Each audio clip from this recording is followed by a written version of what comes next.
ଆପଣ ଚିନ୍ତା କରିବେ ନିଶ୍ଚିତ ଭାବେ କି ବାଜିମାତ କରିବେ? ବାଜିମାତ ନିଶ୍ଚିନ୍ତ ବିଜେଡି କରିବା। ମହାକାଳପଡ଼ା ନିର୍ବାଚନ ମଣ୍ଡଳୀରେ ବର୍ତ୍ତମାନ ନିର୍ବାଚନ ପ୍ରଚାର କରିବା ପାଇଁ କଂଗ୍ରେସ କିମ୍ବା ବିଜେପି ସାମର୍ଥ୍ୟ ହୋଇପାରିବେ ନାହିଁ। ଆଜ୍ଞା ଆରଥର କରିଥିଲେ 2019 ନିର୍ବାଚନରେ ମାତ୍ର 18,000 ଭୋଟରେ ବାଜିମାତ କରିଥିଲେ।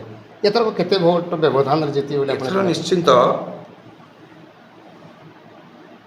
45ରୁ 55 ଭିତରେ ନିଶ୍ଚିନ୍ତ ଆମର ଯେଉଁ ମାନ୍ୟବର ବିଧାୟକ ଅତନୁ ସବ୍ୟସାଚୀ ନାୟକ ମହୋଦୟ ତାଙ୍କ ଯୋଗ୍ୟତାକୁ ଲୋକ ମାପକାଠିରେ ମାପି ନେଇସାରିଛନ୍ତି।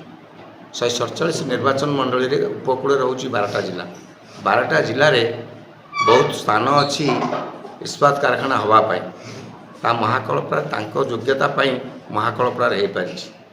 ତେଣୁ ସେଭଳି ଜଣେ କର୍ମଦକ୍ଷ ବିଧାୟକଙ୍କୁ ପୁଣି ଆଉ ଥରେ ମହାକାଳପଡ଼ାବାସୀ ବିଧାନସଭାରେ କ୍ୟାବିନେଟ୍ ମିନିଷ୍ଟର ହିସାବରେ ଦେଖିବା ପାଇଁ ସମସ୍ତେ ଅପେକ୍ଷା କରିଛନ୍ତି।